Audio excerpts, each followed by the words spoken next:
Whew. I'm damn sure we are not supposed to walk like this. I don't know if there is anyone watching us now, but man, this is so good. Hey, you know what? I think even from this also we should talk about UX. What do you say? Let's make it a little bit interesting. Okay. Tell Okay. 5 things about this. 5 things, huh? Yeah.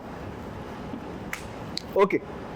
So 5 things about UX. Hey, firstly, like very obviously, what comes into my mind right now is, see, first of all, why is this this thing? These human traffic conveyor belts, whatever they're called. What are they called, man? If someone knows it, please put it in the comments. You know what? But anyway, so the first thing I get reminded of is the reason these things are there is basically that they can cut down on your walking. So you'll have to walk, you'll have to put in a lot of effort. So instead of doing that, you get on a conveyor belt like this, you don't have to walk. Basically, the process of you trying to walk is becoming more efficient, right? The goal of reaching your terminal is becoming more efficient, right? So an important principle in UX, flexibility and efficiency of use. So how is it that you can make products more efficient? That's an important principle. That means ideally you need to identify a journey. So right now what they have done, they have identified the journey of basically of a traveler here, but in terms of digital products we call them as users or customers. Hey, you know what, they're walking, how do you make them more efficient? They're trying to walk from a long distances from there. How do you make the journey more efficient? Hey, let's go and provide some conveyor belt like this so that their thing becomes more efficient. Therefore, because this is becoming more efficient, I'll be more happy and therefore I can get a positive experience from this. In the same manner, we do a lot of flow optimizations. We go and take a certain flows. Hey, you know what? You'll have to take n number of decisions over here. Let's say you go and take a cab booking app like Uber or Namayatri or something like that. Let's say you have to book a cab, you have to enter all the details and then say book and all that stuff. But there are also efficient ways to go and book a cab. Let's say you just can, in Namayatri, you can just go and tap on this recent cab booking. Click on it, it automatically decides what is the latest cab which you have booked, cab type you have booked, and all the settings and all, and directly books a cab for you. So that's a more efficient way of doing the same thing, which has been optimized to have a better experience for you. Okay, that's one concept. Okay, so 4 more to go.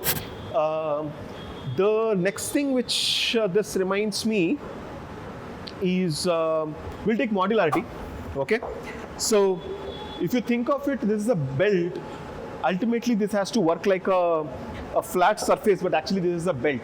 So each of these things are independent modules, right? So each of these individual modules are assembled together to work as if it has to be like a belt. Now, if let us say one of these things is damaged, it can be totally replaced, right? And very scalable. I can build 1 kilometer of this also. Right now, this is probably some 200 meters, I guess. But I can build as long as it's possible, how many other places. So this is very scalable. Reminds me of design elements. Let's say, tell one design element, dude. We'll talk about the modularity of it. Cards, like Cards. Okay, fine. Product- You say product cards. Product cards. Okay, you make a card. Like a smaller cards, bigger cards, or cards can be there right at a checkout or in a detail page or a recommendation cards, or multiple places you can use cards or buttons. Buttons are there literally everywhere, right? So they are basically made modular, correct? So modularity, okay. Then,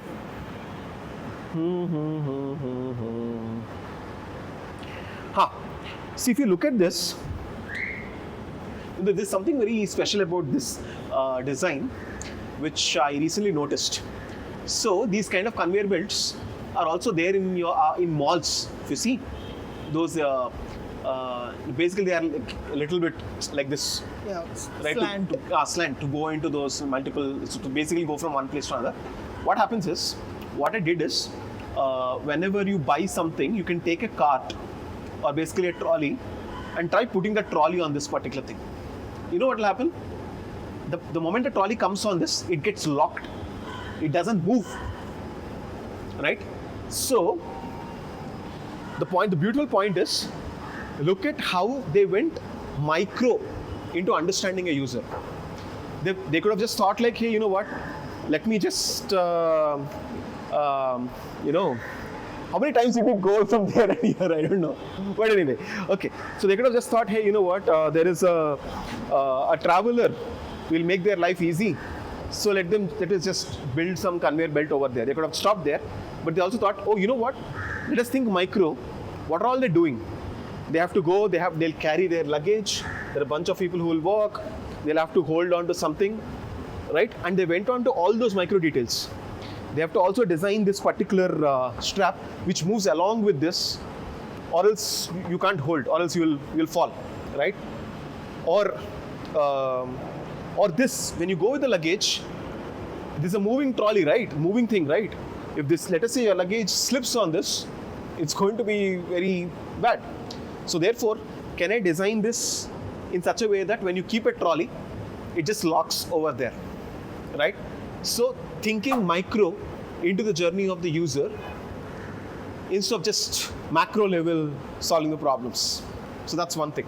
How many are we done by now? 3. I think we're done with 3. 3. Okay. So, and the other thing is, usually I speak very less about this. This is called conceptual model. Okay. Norman defines conceptual model in his book Design of Everyday Things. Okay. So what conceptual models? First, I'll explain what it is. So let us say there is anyone who wants to use this particular. We still don't know the name of this, man. We're still calling it conveyor belt, right? So let's say someone wants to use this conveyor belt kind of a thing, right?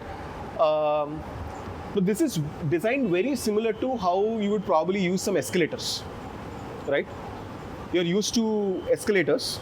Now, because you're used to escalators, you're also like, this is very obvious to use. Like nobody will be like, I'll require a manual to go and use this particular thing. It's very obvious because it is something very familiar, right? So, and it is also traveling at the speed which is very welcoming. Like this is not so fast that you'll feel that unsafe about it, right? So all these things, the product is establishing a conceptual model in your brain, saying that, hey, you know what? This is similar to something which you have already experienced. Look at the visuals of it, this strap, this particular thing, all of these things are something which you have already experienced.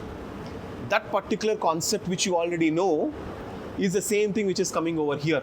So since you already have an existing conceptual model, you can also use this product in a very easy manner. Is the communication, right? Now what happens is, even in product design, we take this concept and say, so there's also this principle called match between system and real world. How is it that we can go and understand real world experiences of people, which they are already used to as a conceptual model? How do we take those things and provide an experience very similar to that so that people will not think too much about using a particular thing? The most common example which is given over here, let's say there's a drop down, right? Now, the moment you click on a drop down, there are a bunch of options which are falling down, right? You click on it, it falls down. Thank you for reminding me, or else I would have fallen down. So, yeah. So, now, very naturally, users understand that this is something which goes down in that particular manner, and very naturally they know that they have to scroll that particular item to actually go and navigate all those items in a drop down, right? How is this happening? Because people are already used to looking at things in the physical world where they can hold a piece of paper, they can roll the paper down, right? Or if they want to read the paper from top to bottom, they'll have to scroll the paper up. So this is something which is very natural for us in the physical world. The same thing has been adopted to something like a drop down. That's why without even any manual, anyone, probably a 5-year-old or even a very older person, they can also use a drop down menu, right? So that's the beauty of conceptual models, right? So this reminds me of conceptual models, and that's It's number 4, right? And for the 5th thing to happen, we need to wait until this thing stops. Okay. I'll tell you why. Come. Not just stops. There should be no one else on this as well. So let us run.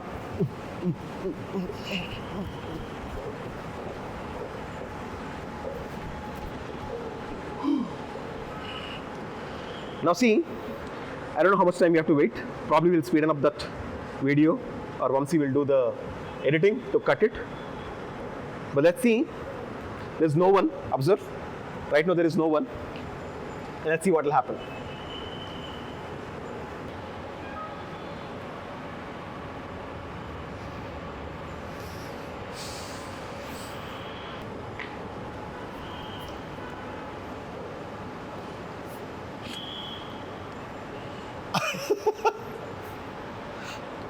Reminds me of that Mr. Bean.